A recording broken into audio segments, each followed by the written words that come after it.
মহারাজের জয় হোক।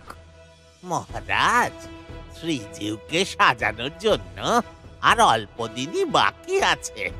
যদি আপনি আদেশ দেন, তার আগে সমস্ত অলংকার পরীক্ষা করে নেওয়া হবে। ঠিক আছে, সমস্ত অলংকারই পরীক্ষা করিয়ে নাও, এবং যদি কোনো কিছু ভাঙাচোরা থাকে তাহলে তা তাড়াতাড়ি সারিয়ে নাও। যথা আজ্ঞা মহারাজ। সেনাপতি বটুকনাথ, এই কার্যের সমস্ত দায়িত্ব তোমার উপর দেওয়া হলো। এই কার্য সুচারুরূপে সম্পন্ন করো। যথা আজ্ঞা মহারাজ।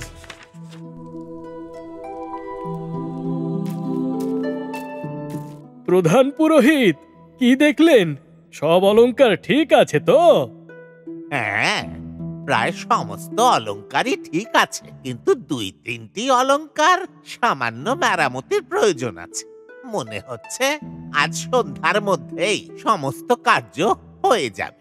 খুব ভালো, খুবই ভালো প্রধান পুরোহিত।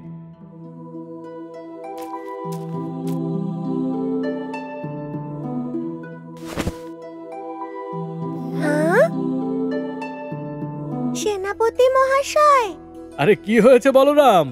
তুমি কি কিছু বলবে?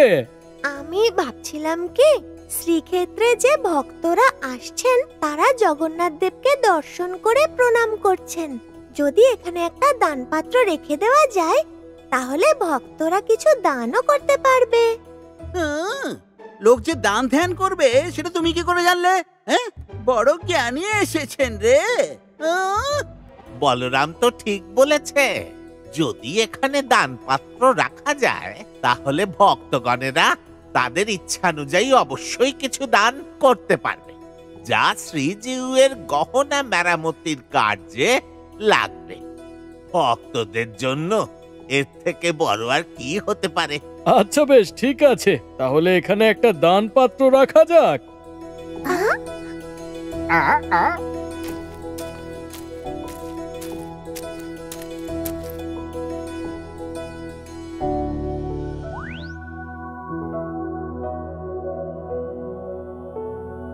জানো তো জগা, তোমার সোনাবেশের জন্য আজকে গয়না মেরামত হচ্ছিল।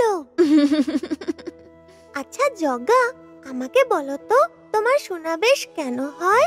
বলরাম, সোনাবেশ আমার জন্য নয়, আমার ভক্তদের জন্য। ভক্তরা যখন আমায় এই বেশে দেখে, তখন তাদের পাপ মুক্ত হয়।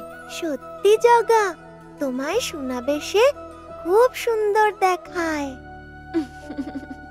আচ্ছা বলরাম, আজ আমি লক্ষ্মীর সঙ্গে একজন ভক্তের বাড়িতে ভ্রমণে যাব, তাই এখন আমি আসি। ঠিক আছে।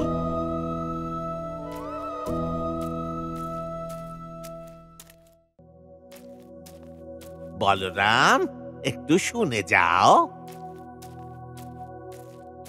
আগে বলুন না। শোনো বাবা, আমার একটু কাজ আছে, তাই আমি যাচ্ছি। এই দান বাক্সে অনেক মুদ্রা আছে বুঝলে।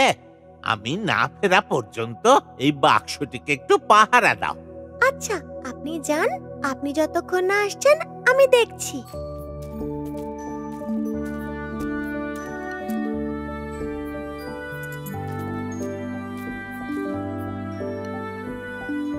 শুনছ, তোমার কাছে কিছু মুদ্রা হবে?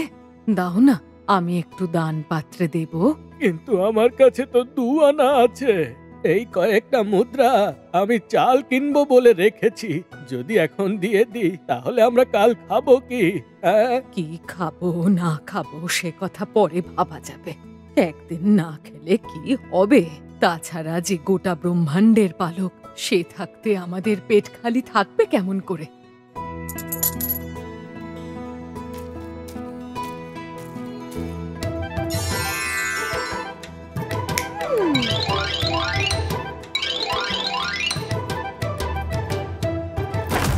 আরে, ওদিকে এত জোরে শব্দ হলো, কি পড়লো? আরে, এখানে তো দেখছি কেউই নেই। কে জানে এত জোরে শব্দ কোথা থেকে হলো? হ্যাঁ, আরে, এই দানপাত্র কে ভাঙলো? এর মুদ্রাও তো নিয়ে গেছে। কে করলো এটা? এখানে তো কেউই নেই।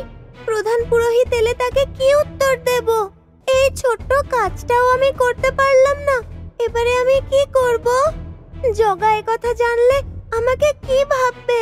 এই সাধারণ কাজটাও আমি করতে পারলাম না। না না, আমায় কিছু একটা করতেই হবে। এই কাজটা যে করেছে সে এই আশেপাশেই আছে। তাকে যেভাবেই হোক খুঁজে বের করব। এসব গাট্টুমাট্টুর কাজ মনে হচ্ছে। আমাকে বিরক্ত করার জন্যই ওরা এই কাজ করেছে।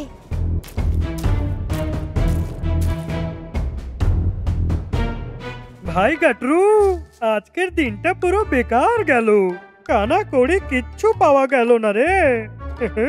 আরে হ্যাঁ রে ভাই মাট্রু, আজ সকালে কার মুখ দেখে উঠেছি কে জানে। না, এদের কথাবার্তা শুনে মনে হচ্ছে এরা দানপাত্র ভাঙেনি। জগার জন্য কত ভক্তরা না খেয়ে ভক্তি ভরে দান করেছিল, কিন্তু আমার ছোট্ট ভুলের জন্য তাদের সব ইচ্ছে জলে চলে গেল। খুব বড় ভুল করে ফেলেছি।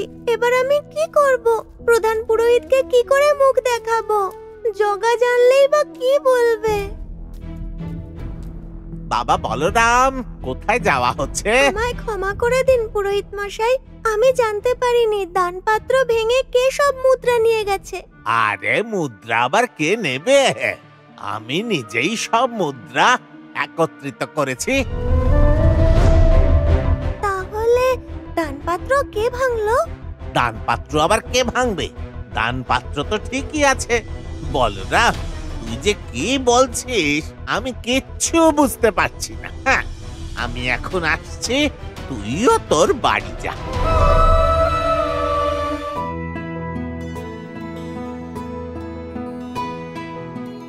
জগা, আমায় ক্ষমা করে দাও। আমি তোমার একটা ছোট্ট কাজও ঠিক করে করতে পারলাম না। তুমি যদি আজ এই চমৎকার না করতে, প্রধান পুরোহিতের কাছে আমি লজ্জায় পড়ে যেতাম। সেসব কথা ছাড়ো, তুমি সেসব নিয়ে ভাবছো কেন? তোমার মন খুব বড়, তাই ক্ষমা করতে পেরেছো, কিন্তু আমি নিজেকে ক্ষমা করতে পারছি না। আরে বলরাম, যা হওয়ার ছিল সেটা হয়ে গেছে, এবার ভুলে যাও। আমার প্রিয় সখা, এবার একটু হাসো। চলো আমরা এবার যাই।